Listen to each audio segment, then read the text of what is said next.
अस्सलामुअलैकुम वरहमतुल्लाहि वबरकातुह। उम्मीद है आप तमाम लोग बख़ैर होंगे। आजकल एक वीडियो वायरल हो रही है। जैसा कि आप सबको पता है कि मुल्क के अंदर यूसीसी का कॉन्टेक्स्ट चल रहा है, तो हर कोई जो है वो इस पे कोई ना कोई बात कर रहा है। आजकल एक वीडियो खान सर की, जो खान सर के नाम से जाने जाते हैं, उनकी आइडेंटिटी भी जो है कंट्रोवर्शियल है। बहरहाल आज उनकी आइडेंटिटी पे बात नहीं करेंगे हम। तो उनकी कोई पुरानी वीडियो जो है वो आजकल सर्कुलेट हो रही है, वो गर्दिश कर रही है और वायरल हुई है, जिसमें वो कहते हैं, सुनिए क्या कहते हैं। मुसलमान लोग विरोध कर रहे हैं कि नहीं, ये हमारे इस्लाम के खिलाफ है, ये है वो है। मौलाना लोग इस्लाम खत्म हो जाएगा। अरे इस्लाम खत्म हो जाएगा, अच्छा इस्लाम खत्म हो जाएगा हम बोल देंगे तो मुसलमान लोग हमारे खिलाफ हो जाएगा। सुनिए ध्यान से, इसीलिए ये सब बतिया एप्लीकेशन पे बोलते हैं। इस्लाम में नियम है, इस्लाम का कानून, अगर अनुच्छेद 25 कहता है धार्मिक कानून, इस्लाम का कानून है कि चोरी करे तो हाथ काट दो, है ना।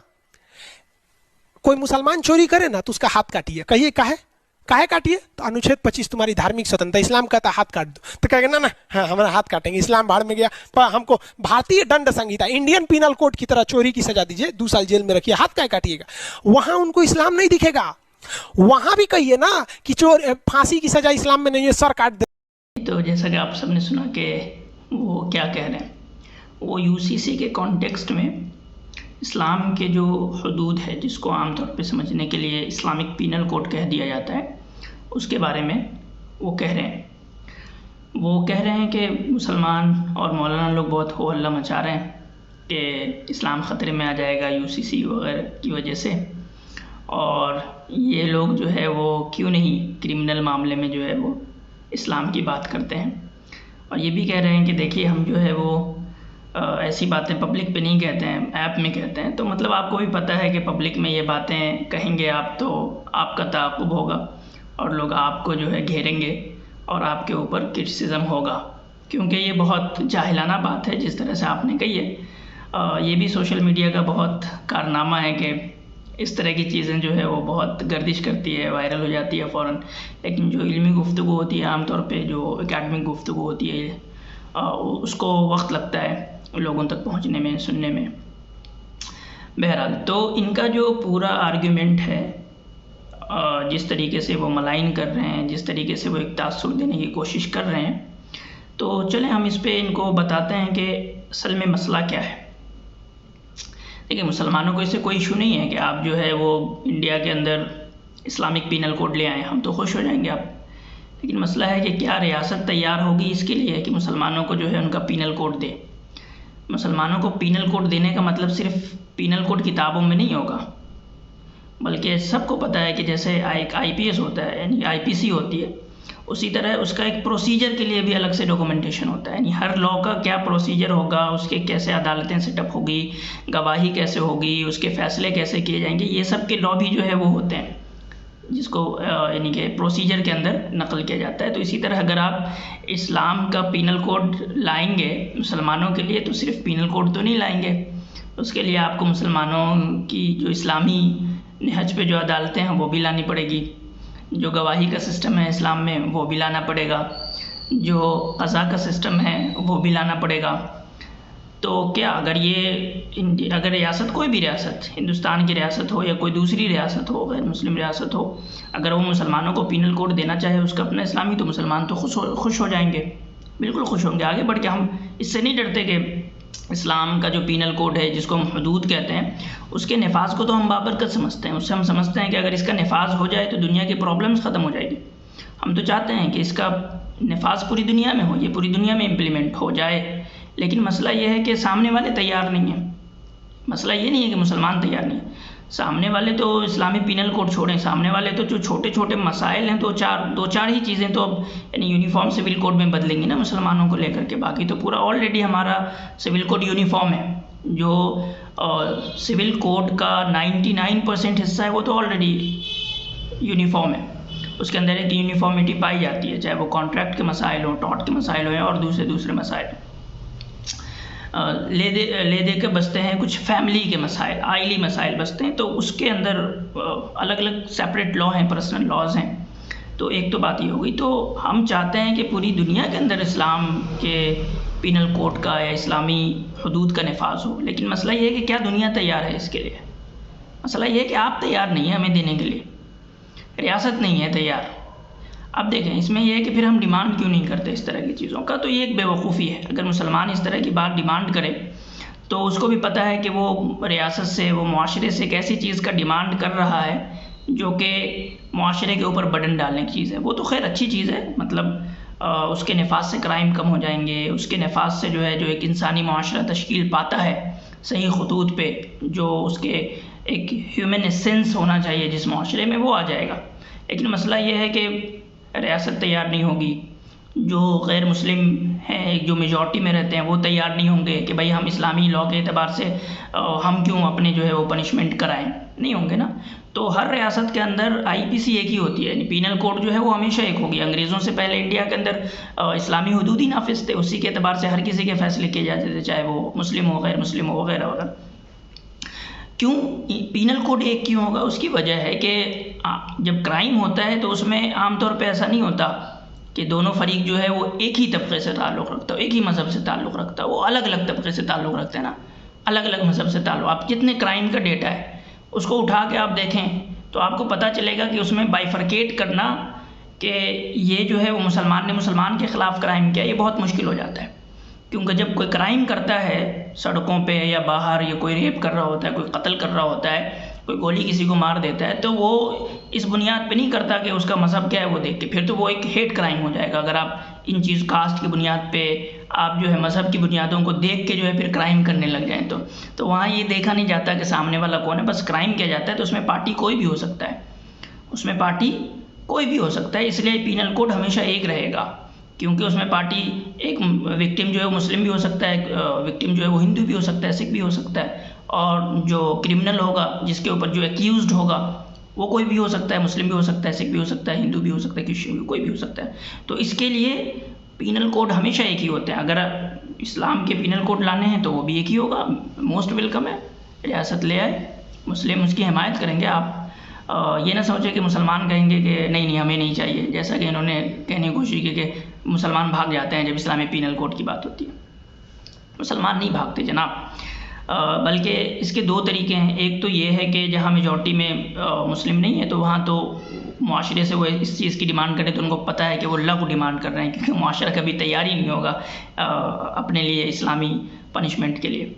दूसरी बात यह है कि जो इस्लामी मुआशरा है भी, यानी मुस्लिम मेजॉरिटी मुआशरा है भी, जब वो पीनल कोड को अप्लाई करना चाहता है ना, तो कुछ लोग आ जाते हैं झंडा उठा के ह्यूमन राइट्स का या इस तरह की दूसरी चीज़ों का कि भाई आप नहीं कर सकते इसका नफाज। उसकी सबसे जीती जागती मिसाल जो है आपको बुरनई का केस है, 2019 के आसपास का केस है, कि जब उन्होंने वहाँ इस्लामिक पीनल कोड का नफाज करना चाहा तो आ गए सबके सब, अमेरिका आ गया, यूरोप आ गया, सब आ गया कि ये कैसे कर सकते हैं आप 21वीं सदी में रह रहे हैं, आप इस्लामी पीनल कोड, इस्लामी हुदूद कैसे नाफिज कर सकते हैं अपनी रियासत में। सैंक्शंस लगा दिए, उसकी बहुत सारी प्रॉपर्टीज़ थी अलग अलग जगहों पे, होटल्स थे, सब पे जो है उन्होंने सैंक्शंस लगाने शुरू किए वगैरह वगैरह। तो सैंक्शंस लगा देते हैं, जो मुस्लिम मेजॉरिटी ममालिक होते हैं वहाँ जब हुदूद की बात होती है तो वहाँ ये सैंक्शंस लगा देते हैं। तो अब दूसरी बात ये इन्होंने खुद कहा कि देखो अरब में तो कानून है वो सख्त है, तो क्या अरब के सारे लोग मर गए हैं? ये कह रहे हैं कि अगर आ गया तो मुसलमान आधे मर जाएंगे। भाई अरब में नहीं मुसलमान आधे मरे हैं, बल्कि वहाँ तो भला हो रहा है, क्राइम कम है, वहाँ बहुत कम है क्राइम का रेशियो, रेप का रेशियो, होमोसाइड का रेशियो है ना, चोरी का रेशियो, ये सब का रेशियो तो दूसरे ममालिक के बनिस्बत बहुत कम है। और ये होगा अगर आप हमारे यहाँ भी करते हैं, इस माशरे में भी करते हैं, तो ये चीज़ आपको देखने को मिलेगी। तो ऐसा नहीं है कि अगर ये चीज़ का नफाज हो गया, कि 1400 साल जहाँ मुस्लिम रियासतें थी वहाँ तो नाफिज था ना, ये कितनी है। आप उस्मानिया दौर के आप शुरू से देखें, खुलफा राशिदीन से लेके उस्मानी खिलाफत तक का डेटा उठा के देखें, कितने मिलेंगे आपको। मुश्किल बमुश्किल आपको इस तरह से 1000-2000 के केसेस पहुँचेंगे पूरे यानी कि 1300 साल में। आप समझ रहे हैं कि इस तरह के क्राइम जिसमें हुदूद नाफिज होते हैं वो आपको 5000 से ऊपर नहीं मिल रहे हैं, ऐसे केसेस 7000 से ऊपर नहीं मिल रहे हैं। कितना मिनिमम है, आप इसका अंदाज़ा लगा सकते हैं कि 1000 से ज़्यादा का दौरानिया है, और हुदूद के जो केसेस आ रहे हैं जहाँ नाफिज हो रहे हैं वो उसकी तादाद बहुत कम है, बहुत रेशियो कम है।